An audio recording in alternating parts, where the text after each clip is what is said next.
Yes, people, I'm Srini and you're watching More Than a Game Presents My Top 10, a show where we get the real tastemakers of sport and they talk to us about their top 10 favorite players of all time. Finally got there.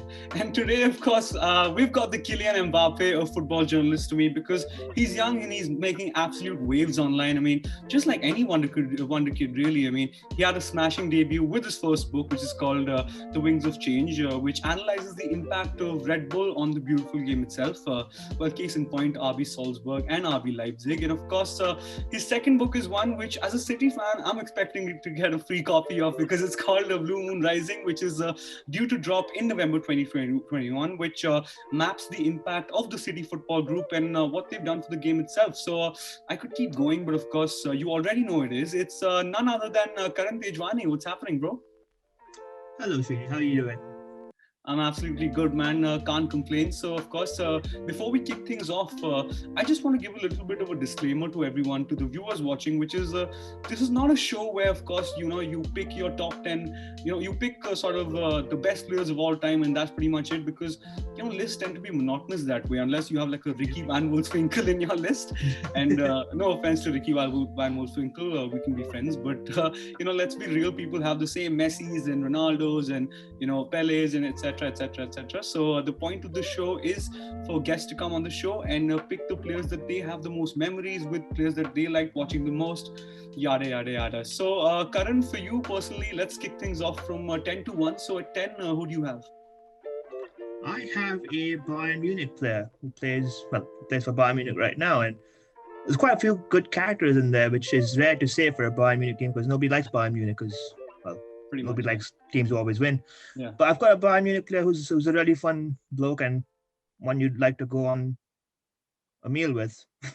Alphonso Davies. Obviously, everyone likes Alphonso Davies because he's a nice guy. He's really funny. His TikTok videos are great. Yep. Everything he does is great. He plays good football. I think the football's the secondary part. He's just a nice guy overall. Yeah. Absolutely. And I think from a more footballing perspective, when you look at his rise, it's not common to see players from Canada or anywhere in like the northern part of North America, the US and Canada's. It's rare to see a player come in to Europe and immediately make such a big impact. Right. And Alphonso Davies to do it at probably the best club in the world or one of the best clubs in the world. It's quite an incredible story, isn't it? Yeah, it really is. And the fact that, as you mentioned, he's from Canada. I mean, the only ballers we knew from Canada are really Drake in The Weeknd, let's be honest. I mean, we really didn't associate footballers with Canada. And the fact that he's not just a player who plays for Bayern Munich, but like someone who's transformed his game from being a winger to being a left back and arguably the best left back in the world. So yeah, I think for you personally, as someone who loves Alphonso Davies, do you think he's the best left back in the world, or would you still pip someone like Robertson ahead of him? I still think he's not. I still think that there's no shame in being the second or third best left back in the world at the age of 20, or I think he's 20 right now. Yeah. But yeah, there's no shame in being that good and being second or third best and at that age. Right. I still don't think he's the best left back in the world. I still think there's a few deficiencies in the way he plays, his positioning and all that. Once in a while he gets it very wrong. I think we saw in the Champions League semi-final against Lyon where he got it horribly wrong. He's having an awful game, but they still got through because Bayern Munich, they have the quality and they can win games even when one or two players are not playing well. But I still feel that players like Andy Robertson and Theo Hernandez are still ahead of him. And as I said before, there's no shame in being second or third best in the world in a position that's traditionally very difficult. Yeah. At that age. So good for him. I still hope that one day in the future, in the very near future, he will be number one. Yeah, absolutely. And as you said, his game is not perfect, but the fact that he can use his amazing pace to actually sort of make up for his defensive deficiencies, if you will, is obviously a strength to have, right? So Alphonso Davies, perfect for me. His TikTok videos get a 99 if he had a FIFA account. He had his TikTok, so 100%. He's got a great YouTube channel as well with his girlfriend, Jordan Hamer.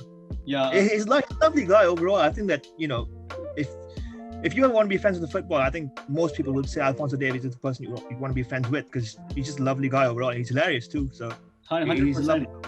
Yeah, guys like him, guys like Sturridge, guys like Declan Rice, just overall jovial, fun guys. Yeah, I don't think you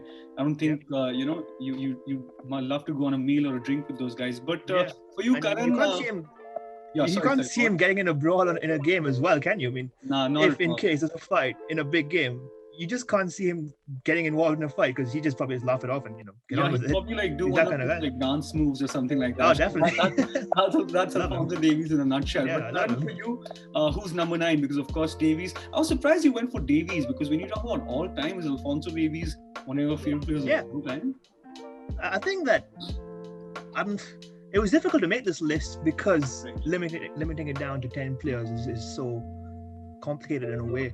Yeah. But I think that I haven't really idolized footballers in a way that you think, oh wow, okay, I have posters of these kind of. I wasn't that kind of person. I just enjoyed football because football is a part of daily life. Yeah. So I think Alfonso Davies was a worthy addition, and his story as well. I think when you come in as a refugee who's a refugee when you're a child, and you have that sort of story, it just makes you love him even more. So yeah, I think you're right when you say it's a bit of a strange addition, but I think it was worth having him on. I think the initial list I made had Joshua Kimmich on it, but I dumped him for Alfonso Davies because he's that good. I totally agree. I think the story and his personality as well add to the fact that he's such an amazing footballer. I think that's why I think the stories make the game even more beautiful, I would say. So I don't think it's a strange addition in that sense at all. I think Davies is a very lovable footballer. And maybe when we look back at this video, we'll be like, well, obviously he went for Davies. He's one of the best left backs of all time. He could. I mean, with the potential he has, why not? But for you, at number 9, who would you go for? Number 9 is a bit of a more, well, not left field, I would say. I think it'd be a bit of a common choice. I went for Neymar at number 9. Okay. I think solely because I've watched just about his entire career. Because I was about 12 or 13, or maybe even younger, 12 or 13 years old when he broke on the scene and he became Neymar we know at Santos. Right. And I get why people dislike him. I agree that he's a bit of a tough guy to deal with, and he's a bit problematic, a bit controversial. He gets his dives every game. Yeah. He gets his controversies in every game. But he's such an incredible footballer, isn't he? Because he's the sort of player you'd want on the team if you want to win a game. I think that if Neymar had left Barcelona in 2017, they would have gone on to win the Champions League over the next year. That collapse against Roma and Liverpool wouldn't have happened. Yeah. And at the same time, I think that if Neymar didn't get injured for PSG in those 2 years that he did, I think that they would have had a very strong run in the Champions League. I don't think they would have won it, but they would have had a very good run.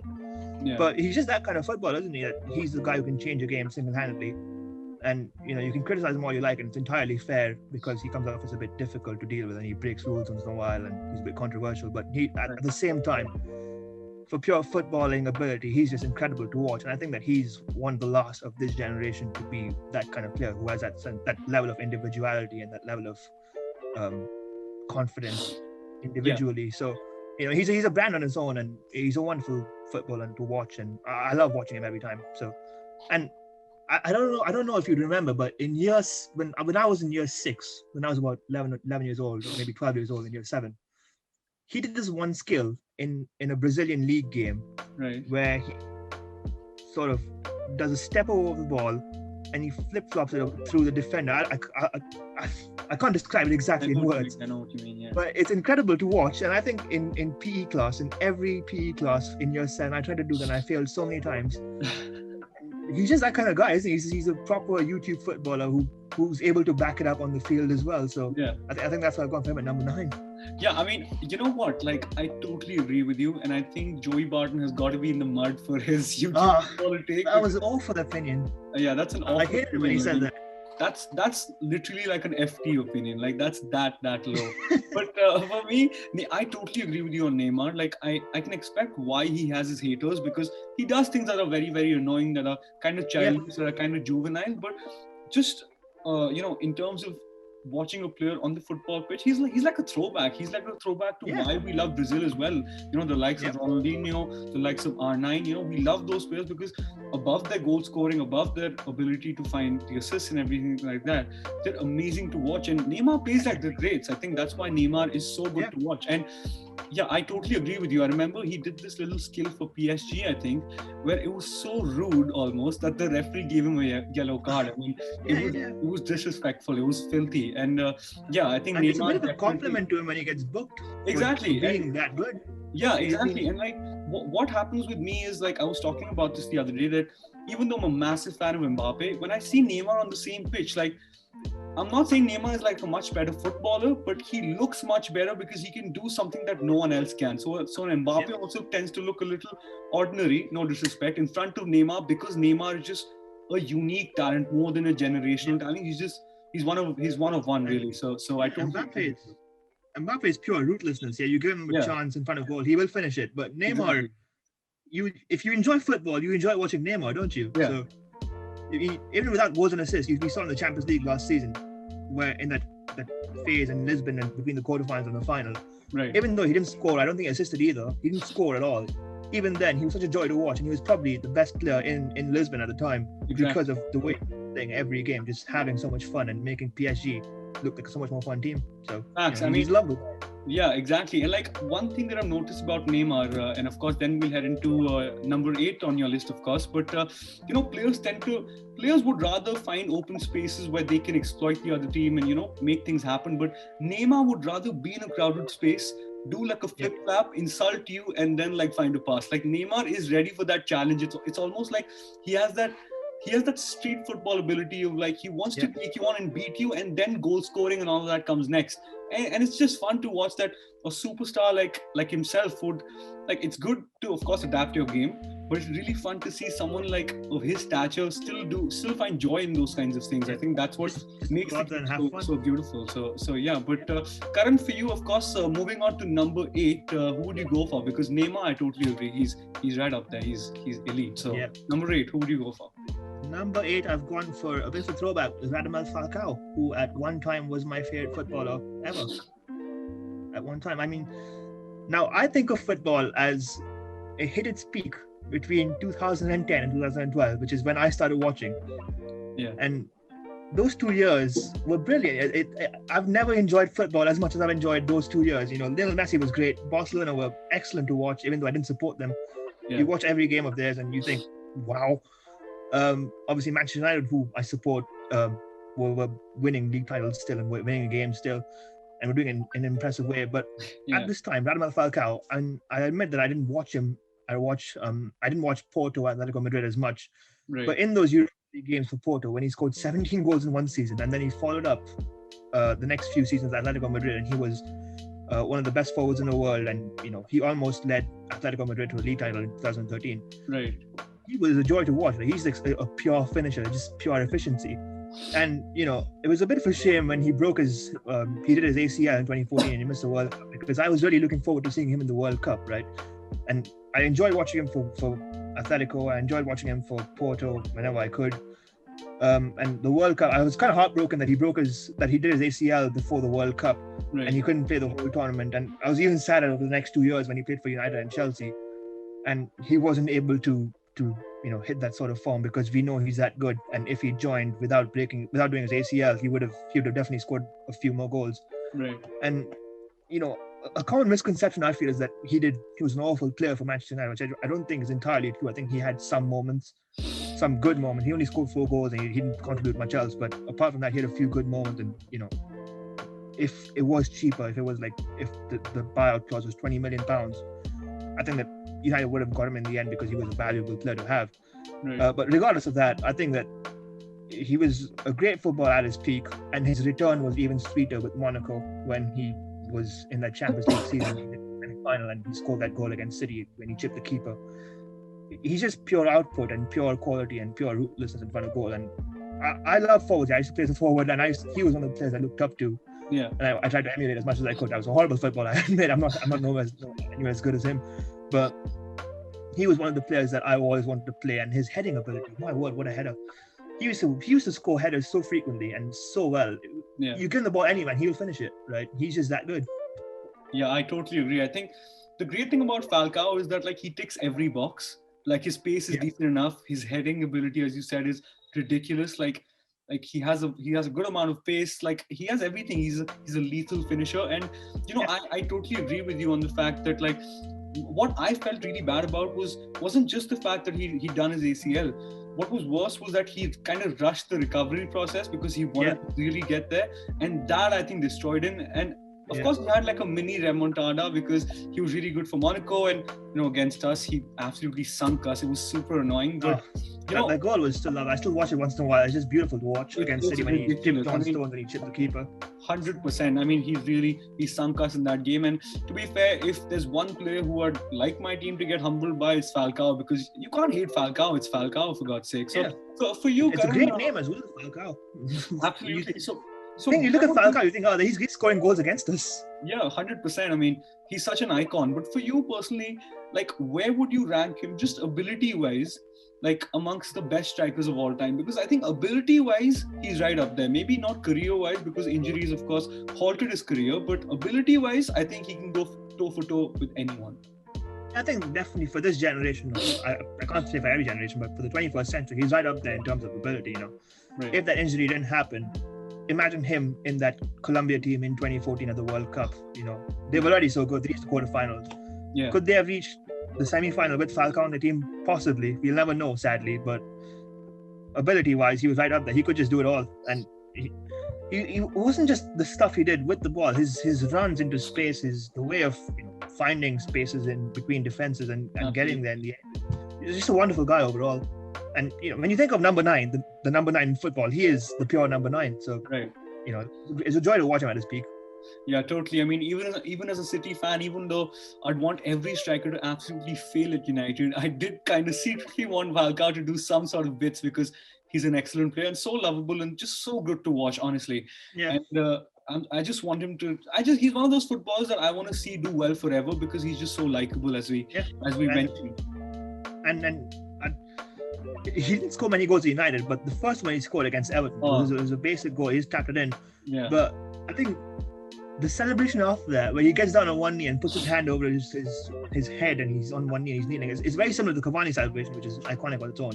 Yeah. But I think I was hoping to see that celebration more often, because it was so iconic to see and he was so into it. He really wanted to succeed there, and it was a shame to see him not succeed and eventually go to Chelsea and sort of tarnish his reputation even more. But when he came back, it made the return even sweeter. Yeah, I mean, I suppose all well that ends well, of course, because he did really well at Monaco. I mean, I would not have banked on him to hit those heights again. So fair play to him. But moving on from Falcao, who do you have at number 7? Number 7, I have the most boring, brilliant footballer probably ever in Thomas Muller, who rightly said is the most boring, brilliant footballer ever.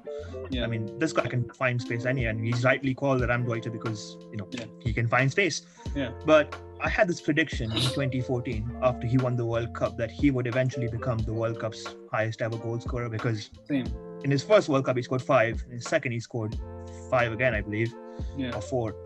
But in his third World Cup he scored nothing, and now he doesn't play for Germany, sadly.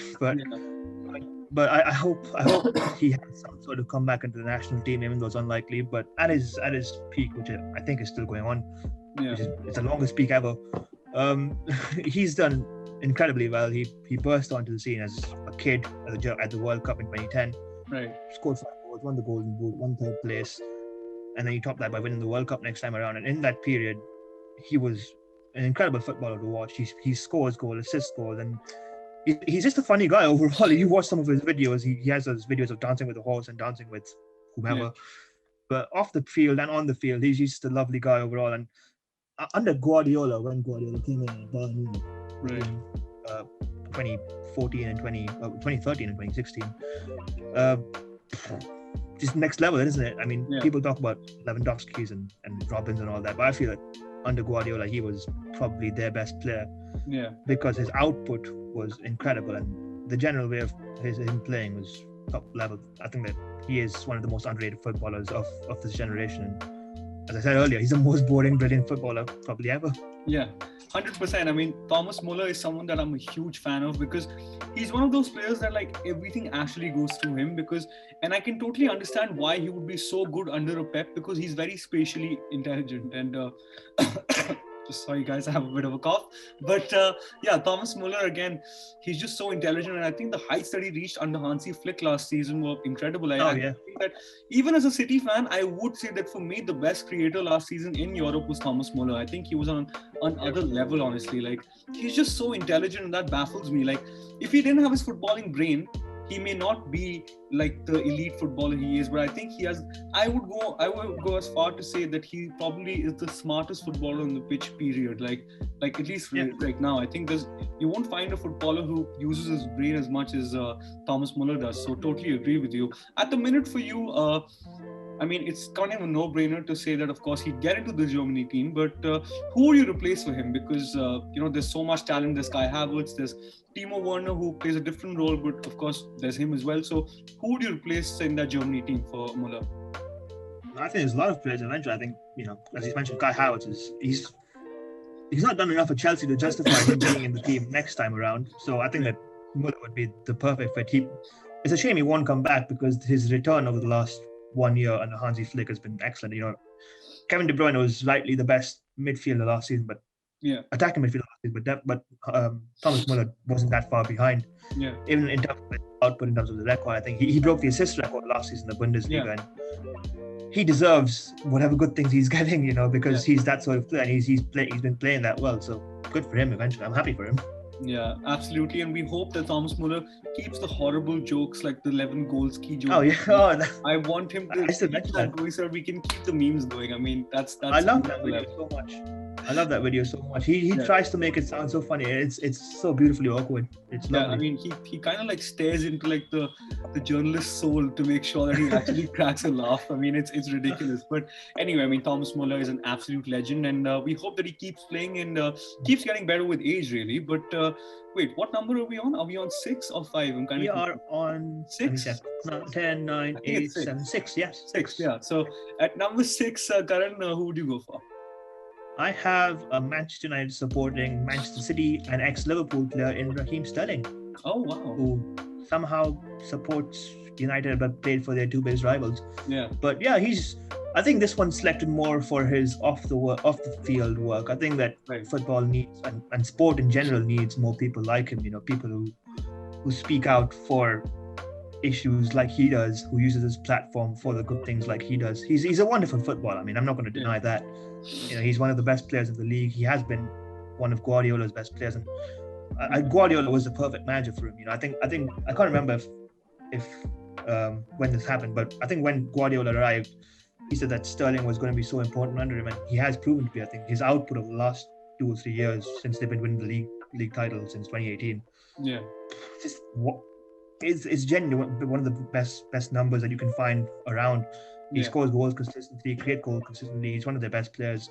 Yeah.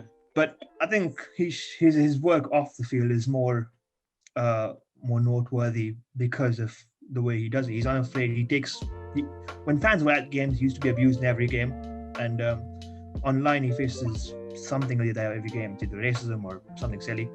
But the way he handles it and the way he speaks up against it, I think football and sport needs more people like him. We've seen people like Rashford and Colin Kaepernick and Beckham Rapinoe who's done wonderful work in our own field. But imagine if more sports people spoke up like he did. We've seen in India issues like this recently with the farmers' protests and last year with the CAA protests. And I'm sorry to make it so political, but sport and politics has always been linked. And imagine if more top-level sports people with such huge platforms and such a huge following used their platform for what he does. Imagine how much more progressive it'd be. Imagine how much more knowledge people would have. Yeah. And I hope more footballers come up like him in the future. It's not just his football; it's just the work he does off it that tops it all for him. Yeah, 100%. I mean, as a City fan, I'm a massive fan of Raheem Sterling and how Pep dealt with him, because like in 2016, as you said, off the back of the Euros, he was made such a scapegoat. I think England fans were they signed like a petition to make sure that he goes home early. I remember there were certain games against, I think it was Burnley, where like, I don't know why Burnley fans were chanting, you're a disgrace to the nation. I mean, things like that. It was on another level, and it was racist, to be honest, because there was no reason to create that sort of an agenda about someone like Sterling, who was a perfectly decent player. I mean, he had his flaws, but like no young player comes out like a cyborg like Kylian Mbappe. I mean, everyone has to learn over time, right? Like everyone does in real life as well. So yeah, Raheem Sterling, I mean, interesting fact, he is the 3rd player under Pep Guardiola to score over 100 goals, which is absolutely insane. The other 2 players are Aguero and of course Leo Messi. So Raheem Sterling has gone from from being like a very talented youngster to becoming one of the most elite wingers in the league, and he'll not in the league, in the world, and he'll go on to become one of the best wingers the Premier League has ever seen. And as you mentioned, guys like Sterling, guys like Rashford, even someone like Reece James, who's who did work with feeding homeless children. I mean, you can't say enough about that stuff. I mean, that stuff, regardless of who you support, is something that should inspire you to sort of help within and outside your community. So yeah, absolutely amazing. And Raheem Sterling, legend. We need more sports people like that. I mean, it's just not the platform you have as a footballer in any sport is just huge. Imagine having 20 million odd followers on Twitter, on Instagram, or whatever, and using that for the right reasons. Your legacy is that. I mean, exactly. If you're a great footballer, 100 goals. If you're in the same records as Lionel Messi, that's a big enough achievement. But you add to that with the stuff you do off the field. Yeah, nothing you can complain about. And exactly. He's been portrayed awfully in the media so often. Even when he's been good, even when he's been bad, he's been portrayed badly so often. The 2018 issue with Sky Sports with the gun tattoo when they misquoted him and made him look like an awful person. It's just awful to see in the British media, and it's so common, and it still happens to this day, and it shouldn't happen. But fair play to him for speaking up all the time. Yeah, I mean, you can go on and on about the racial injustices. You've seen that with Rashford as well recently. But just the thing that I want to point out, and I want to remind the viewers as well, is that, speaking about racism is obviously something that's very important. But the way Sterling highlighted that whole issue is what made it excellent for me. The fact that he took two news stories one about, of course, Tosin Adarbayo, who plays for Fulham now, and Phil Foden, and he, the news stories were about, those two buying houses for their mothers, and one guy's portrayed as a hero, the other guy's portrayed as a villain, and that's clearly because the press and the media. So I mean, unfortunately, that is sort of the ugly truth about the beautiful game. So there's nothing we can really do about it, but we hope that there's change in the future. But Karan, for you at number 5, who would you go for? Number 5, I've gone for one Diego Forlan. Once again, to reiterate, the peak of football for me was 2010 to 2012. And the 2010 World Cup, I know it's very disliked because of the vuvuzela, the awful football, the Jabulani just flying around everywhere. Yeah. But Diego Forlan in the 2010 World Cup was such a hero. I mean, a part of me wishes I could go back to 2010 to watch that again, because he was just a wonderful footballer, wasn't he? I mean, he played for United, he struggled, he played for Villarreal, he was top scorer in the league, he played for Atletico Madrid, he won the Europa League and all that. He's a hero, and he doesn't have as big a CV as Sergio Aguero or I don't know, whoever, Fernando Torres or whatever. Yeah. But he was just a brilliant footballer in his own right because of the stuff he did with the football as a forward. It's hard to describe in words, but he was just a great guy to watch. And I'm not gonna lie, I tried to emulate him one time when I used to play as a kid, but it's difficult because he just had so much class about him. And as I mentioned, the 2010 World Cup, the goal against the Netherlands in the third place match. I know third place matches are pretty irrelevant nowadays. They always have been irrelevant. But he made that match so memorable because of that goal he scored, the volley from outside the box where the ball bounces off and beats the keeper. And the overall tournament as well, I think against Ghana, he scored from long range. He scored a couple of other goals, I think, against in the group stage. But that tournament was very memorable. And Diego Forlan was one of the reasons that I found it so memorable. So yeah, I've gone for him at number 5. Yeah, so elite. I mean, Diego Forlan was the complete forward, and shameless plug, but you should go on the More Than a Game website because there's an article which, of course, talks about why Diego Forlan was the best player at that World Cup, which I don't even think is a hot take. I think he won the Golden Ball, didn't he? Incredible. Exactly, he won the Golden Ball. So, some people may not want to go for him because he's not the glamorous option, but if you watch him, he is a superstar footballer. For you, Karan, Forlan, as we've mentioned, is an amazing player, but where would you rank him as like one of the best forwards, not of all time, but just in general? Because I think he had everything to his game, no? So what do you think about that? He did, but I don't think that he comes close. I think that I haven't got a list ready, but I don't think he'd make it to the top 20 of this generation or something like that. Because there are other players with bigger records, bigger goal scoring records, bigger trophy lists or whatever. But his ability-wise, I think he was quite a joy to watch. I mean, you don't have to be like getting goals every game and scoring a hat-trick every game to be like one of your favorites, but when he was good, he was very good, wasn't he? Because he was that level. And I think it comes with that Uruguayan relentlessness that we've seen with players like Suarez and Cavani. They just want to do the best they can, and they end up being wonderful players to watch. Yeah. We've seen it with Cavani over the years. We've seen it with Suarez, even though when they're both looking out of form. Cavani now, he's 33 years old, 34 years old. He's still doing very well in the Premier League in his first season. Suarez last season, it looked like he was done. He was sort of losing his touch almost, but he's come back at Atletico Madrid. He's been probably the best player in La Liga and one of the best signings of this season. So is that sort of South American huntingness that you just want to be very good at what you do. So it comes with that. So he was very enjoyable to watch at his peak, Diego Forlan. 100%. I think he can really stake a claim for being one of the best South American forwards I've personally seen, because I think stability-wise, he's right up there with the likes of Suarez and Aguero and of course Falcao. And as you mentioned, these South American footballers tend to have this drive to, of course, strive for being the best. Of course, Suarez, as you mentioned, I can't believe he's so good even now. Like, I don't know how he's come back and done absolute bits at Atletico Madrid. So fair play to him. And of course, Forlan is an absolute legend. But for you at number 3, and now it's going to get a little bit tasty. Now it's number 4. Oh, it's number 4? Sorry, my bad. Number 4. At number 4, it's still going to get very tasty. Who are you going to go for? Yeah. Number 4, I've gone for who, in my opinion, is the greatest goalkeeper of all time. It is Mr. Manuel Neuer, another Bayern Munich player. Okay. I think it's the third Bayern Munich player, but anyways, but Manuel Neuer, I mean, what do you say about him, right? He is the perfect sweeper keeper. I think that, once again, I'll go back to the World Cup in 2014.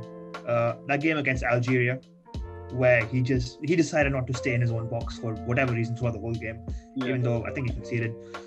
He was just out of his box, doing his thing, tackling players, slide tackling, lunging into players, doing whatever, and he never got it wrong even once. I think that is the perfect embodiment of the sweeper keeper. And even now, and even in 2021 or 2020, he's been doing amazing things for Bayern Munich. Right? I think that this season he's been Bayern Munich's most important player. Lewandowski gets the goals, Kimmich gets the credit for being how good he is. But Manuel Neuer, if it wasn't for the saves he makes, and some of those saves are excellent. Yeah. Even after all that, even after the injuries, the age catching up to him, he's just been the world's best goalkeeper. I don't think anyone in this generation comes close to him. People talk about Yes, they talk about Edman Hazard, they talk about David De Gea, Alisson even now. I don't think anyone comes close to Manuel Neuer because of Manuel Neuer being that good overall. With the ball at his feet or with the ball in his hands, he's just that good. And as I said earlier, for me, he is the best goalkeeper ever. I haven't seen every goalkeeper in every generation, I'll admit that. Yeah. And maybe people like Casillas have a good claim in Buffon and all that, but Manuel Neuer has done stuff, incredible things that not many goalkeepers dare to do, and it's rarely ever gone wrong for him.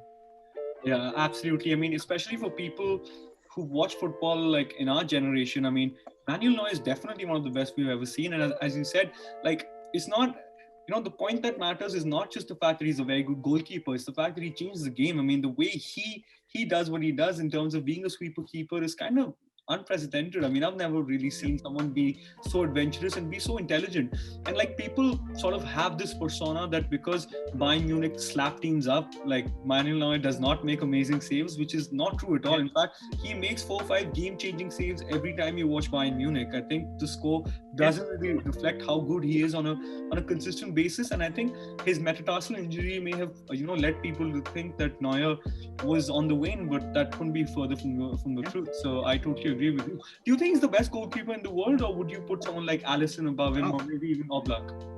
Yeah, for sure, definitely the best in the world. And Oblak, Alisson, Ederson, whoever wants to be after him can be after him. But Manuel Neuer is top level, no one near him.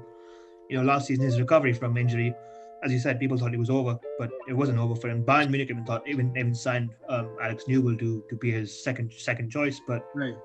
I feel for Alex Newell because nobody expected Manuel Neuer to be this good and this important to Bayern Munich. So he's definitely the best goalkeeper in the world for me, and I said earlier, the best of all time. Yeah, 100%. For you, of course, now we're of course heading into number 3. Now it's gonna get very tasty. So for you, Karan, who are you gonna go for, man? Number 3, I've gone for a very popular choice. I think that whoever you bring on to this will have him. I think Lionel Messi. Okay. Once again, I have to go back to the peak of football in 2010. This is when I first started watching football in 2010, from 2010 onwards. Yeah. What do I even say about 2010 Messi? I mean, In 2010, he's that good. People thought it's a very unpopular thing to say, but I think the Ballon d'Or in 2010, which people thought should have gone to Wesley Sneijder, was deservedly won by Lionel Messi because of his output. I mean, he scored 40, 50 odd goals that season. Nobody matches that. Even when Messi's playing badly, he's that good. It's not normal to see a player playing badly and scoring 50 odd goals, and then he matches that up with the 2010-11 season when they won the Champions League. And that Barcelona team was the best team I've ever watched. I don't think it's ever going to be beaten. I hope it is in the future for me, but for me, that's the best team I've ever watched. And Messi was the player you just love to watch. And I hope one day I can get to a point where I can watch him live. I hope he doesn't move to City. I hope I can watch him live one day because he's just that good, you know. Yeah. The 2011 Messi, when he scored those 2 goals against Real Madrid in the semi-final, especially that goal in the Champions League where he gets the ball from that Busquets assist, and then he runs through the whole team and just slots it past Casillas. You see that stuff and you're lost for words, aren't you? Yeah. And then, you know, we look at the three best Messis I've seen. 2011, as I mentioned earlier, and then 2015 when they won the treble again with Messi, Suarez, and Neymar. And even though Suarez was perhaps he didn't have the best record, I felt that Suarez was the chief goal scorer of that team. Yeah. But Messi, he was able to score and create at the same time, and he was doing it wonderfully in every game. You know, that final against Juventus when he didn't score, and I think he had 1 assist, but he was still controlling the game from playing in a relatively wider and deeper position, and he was able to do stuff that was sort of unbelievable. And that goal against Athletic Club in the final of Copa del Rey, when he gets the ball from the throw-in line on the right side, he just runs through with ease, and he makes it look so easy, doesn't it? It's mind-boggling stuff, and he makes it look like it's some practice game for him every day, and he plays every game like it's a practice game. And you know, the third version of Messi, which is the 2019 version, which when they lost to Liverpool in the Champions League semi-final, lost 4-0, they were 2 good games away from winning a third treble in 10 years, and Messi would have been their best player in each of those 10 years. That's not normal, is it? You don't be the best player of one team for 10 years and win 3 trebles. And they didn't win the treble that season, that they should have. But, you know, he won the Ballon d'Or deservedly over Virgil van Dijk. And he was able, in a very average Barcelona team, it wasn't that good, and they weren't playing particularly well. I mean, they were getting results, but they weren't playing particularly well, you know, the traditional Barcelona way. But he was the best player once again in a team that was all right at best. And it's just beyond words, isn't it? That this guy, in my opinion, the greatest of all time, or the greatest I've ever watched. Yeah. He has to be number 3. I love him so much. It's a shame that he's getting old and he's playing in a Barcelona team at a club that's so dysfunctional. But for his sake, I hope he moves and wins a few trophies, wins the Champions League one more time. It'll be fun to watch. But you know, he is Barcelona. I'd be sad to see him leave. He is the embodiment of what Barcelona is. Yeah, 100%. And I think that, you know, there's nothing more I can add but I can the only thing that I can really say is that even though Messi is not at his very, very best at the minute, because of course he's been plagued by what happened during the summer and Barcelona not being the club that they once were, really, because of how they run, what you can say is that even Messi at like a 5-on-10 level can still be the best player in the world, and that is why he's not normal. So it's incredible, isn't it? I mean, he's 34, he's almost 34 years old now. He's still consistently putting in good performance after good performance, and he's still Barcelona's best player despite playing in a pretty dysfunctional club. So what can you say about him? Lionel Messi, man. I mean, you know, I could talk about every other player for hours, but with Messi, I mean, just watch a clip on YouTube and you know what the guy's about. And if you want to watch a game, I mean, you should, because Lionel Messi is poetry in motion. That's all I can really say. So yeah, 100%. I'm kind of surprised he wasn't number 1, but then again, this is your list and your favorite player, so I think that's what differentiates that. So yeah, 100% Leo Messi. But at number 2, I'm really interested to know who goes above Messi. Number 2 is quite the polar opposite of Lionel Messi, and undoubtedly my favorite forward of all time, Zlatan Ibrahimovic, who is surprisingly still very good at almost 40 years old. Yeah. The number of times I've attempted to do whatever he does and broken a few bones. I've bruised a couple of arms trying to do what he does is unbelievable. But you know, this guy, what can you say about him? He's just a monster, isn't he? That no matter what happens, no matter the injuries, the situations, the age, he's still able to be as good as he is.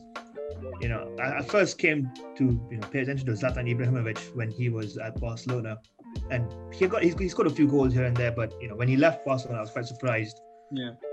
For Milan, and then he won a couple of trophies with Milan, and he carried them on. But his PSG years were his peak. People always discredit that by saying PSG are playing in a league that's pretty uncompetitive and it's pretty unfair to the rest of the teams because PSG are that rich. But even then, the stuff that Zlatan did, it was just incredible. He scored goals in every game, scored 3, 4 sometimes in consecutive games, and he was just pure output. He didn't care much about do the fancy stuff. He did the fancy stuff, but he didn't really care much about it as long as the end result was the right result. So and when he joined Manchester United, and he played for just one season properly before getting injured. That game against Southampton in the League Cup final, when he scored a free kick I think that was his first ever final at Wembley.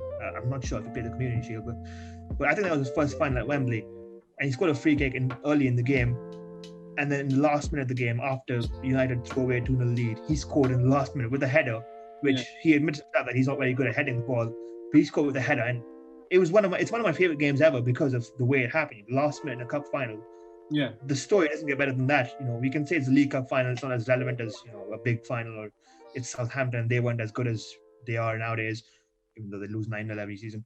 But regardless, when you score a header in the last few minutes of a final, it's just a perfect story. And I feel sad that he got injured in the end. I feel that he had 1 or 2 years more to contribute to United, but he made the logical move by going to MLS and sort of recovering in a slower, more in a less competitive league. And then now he's back at Milan, and at 38, 39 years old, almost 40 years old, he's their most important player. When he's not playing for Milan, they feel it because this guy, he has this crazy mentality that when he's on the team, that your chances of winning infinitely are higher, because he brings that sort of mentality to the team.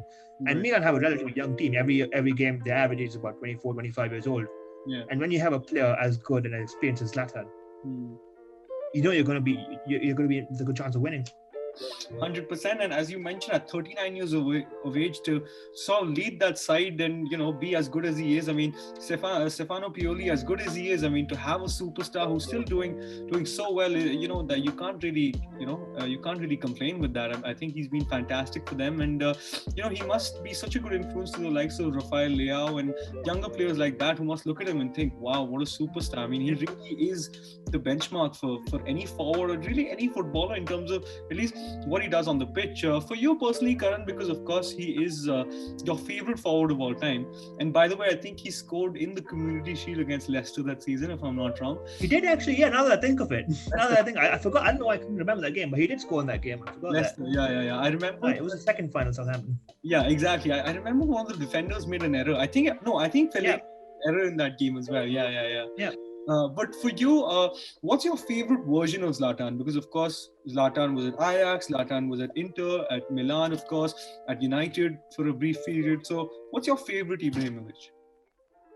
Honestly, being supporting United, I would say United, but I think that Ibra at Milan was a different character. They hadn't won the league title in 7 years when he joined, and he left Barcelona with a massive point to prove, because he had that feud with Guardiola, and he wanted to prove himself there.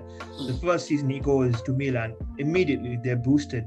They feel like they're a strong team. They feel like they can win anything. So I think that Milan, the Zlatan where he was at Milan, was probably my favorite Zlatan, because even though he was just there for 2 years and they almost won 2 successive league titles, it was a special time. He didn't score as many goals as he did with PSG or with Barca or whatever, but he got enough of an influence in that team to make them league title winners. I still don't think that they had a very special team. They had a lot of good players actually, in Seedorf and Pirlo and Gattuso.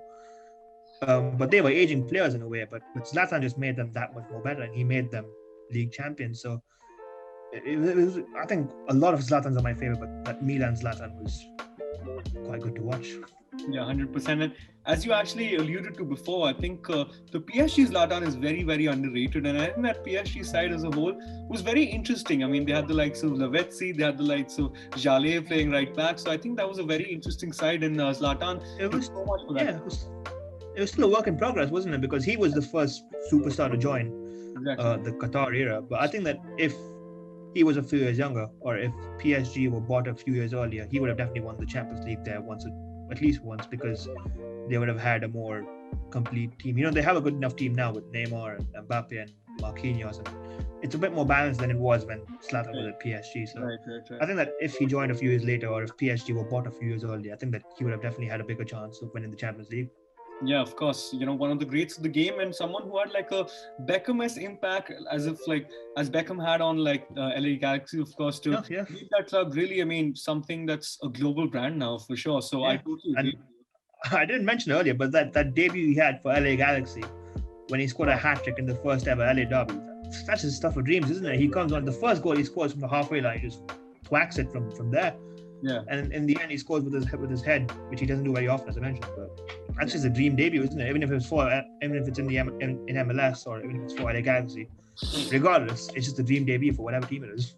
Yeah, 100%. Class is permanent, and I think that is Zlatan in a nutshell. I mean, put him anywhere, and he'll never look like an embarrassment or someone who's like a shadow of his former self. I think he's maintained himself in a way that he could play on for a couple of more years. I mean, he looks unstoppable. But of course, now we head on to number one, which is going to be very interesting, because I think this is a very eclectic list of 10 players that you've gone for. So at number one, who are you going for, man?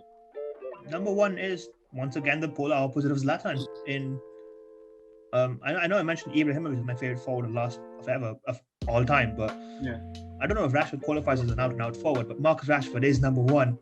Once again, I've watched his entire career. I watched his league debut, his Europa League debut, his Champions League debut, his every debut. And you want, it just makes sense to have a player you've watched throughout his whole career. Yeah.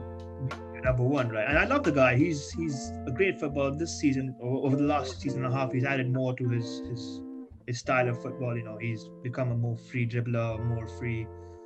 He's just more confident on the ball, and he doesn't get. I don't feel he gets a lot of credit for it, but I do feel like he's one of the best wingers in the league when he's playing out there on the left. 100%. He's adding more goals. I think this season he can break his personal goal scoring record, which is always good to see. I hope. I predicted once when he made his debut that he'd be the club's all-time top goal scorer, which it doesn't seem that unreasonable, because he's got about 83, 84 odd goals now, and the record to break is 254, and he's got about a dozen years left in him. So hopefully he stays at United for his whole career and continues doing what he does. But once again, just like Raheem Sterling, his work off the field is remarkable. Not many people want to stand up to the government directly. He's written to the government. He's overturned the government's decisions, and it's difficult to do that. But he's used his platform very well in a way that not many people are willing to do, or would have been willing to do. When you make a decision to feed and help out so many people, so many families in a summer where they need help in a pandemic, it's just remarkable work. It just shows the kind of guy he is, and off the field and on the field, he's a brilliant guy, and I can never say a bad thing about him, regardless of whatever form he's in, whatever he's doing. He's just a remarkable guy, and I love him so much because of how genuine he is. Lots of footballers we've seen so many times that footballers just want to and that's perfectly fine. Footballers, they come from different backgrounds, they want to be on their own, they want to have their own private lives, but Rashford isn't like that. He wants to help out people as much as he can, whilst continuously being very good at what he does for his day job. So he has to be number one. 100%. I think this may sound like I'm trivializing the issue, but to keep things very simple, I think Marcus Rashford has made helping people look cool. And I think that may sound a little casual, but like for kids coming up, for kids watching footballers, I think in the social media age, I think what they aspire to have are the material things like the clothes and the private jet trips and all of that, and scoring goals, and that's cool. But to do something more, to do something bigger as an athlete, as LeBron had that campaign about, being more than an athlete, I think that really is Marcus Rashford. And I've said this before, like Marcus Rashford could go on to score no goals for the rest of his life, and I would still not say a bad word about him. I think what he's done as a human being, forget being a footballer, just as a human being alone, just makes him an incredible person and someone that I idolize as well to a certain extent. So yeah, I can't disagree with you. I think Marcus Rashford, even at the start of this season, when he was having bad form apparently for not scoring enough goals, even though he scored like a hat against Leipzig or whatever. But even then, people warn about him saying that his off-field work is affecting his on-field performance. Who cares? I mean, he's feeding the whole country. He's feeding so many people. He's helping so many people in a very difficult time, in a time where they need help. Who cares if he doesn't score goals? Let him do that what he wants.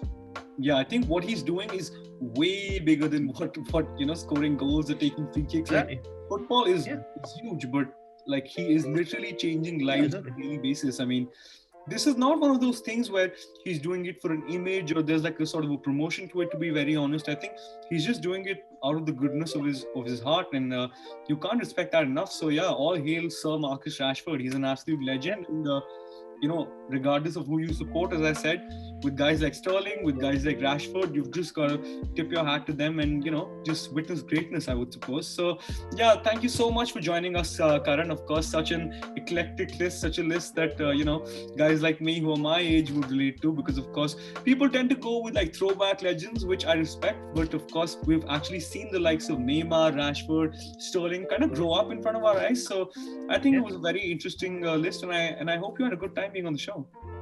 I did have a good time. It was a very difficult list to make. I think the easiest choice was number one, because number one's obviously number one, but the rest of it was pretty difficult to arrange. I don't make lists that often, but yeah, it was quite fun to do. Thank you for having me. Yeah, sure, man. Absolute pleasure. And of course, guys, I'm going to shamelessly plug a couple of things. Of course, subscribe to our YouTube channel, drop a comment below, press the notification bell, do all of those things like all day. Literally, you should follow More Than a Game all the time. I'm shamelessly plugging us because I am very shameless. Go on Google and search #MTag More Than a Game so that you can see incredible articles on the website about a variety of things on multiple sports, of course, and go follow Karan on his socials, and of course you should check out his book. Of course, you should keep tabs on the second book that he's launching. I mean, he really is doing absolute bits, and respect to him for coming on the show, and of course being who he is. And thank you so much for watching, and we move.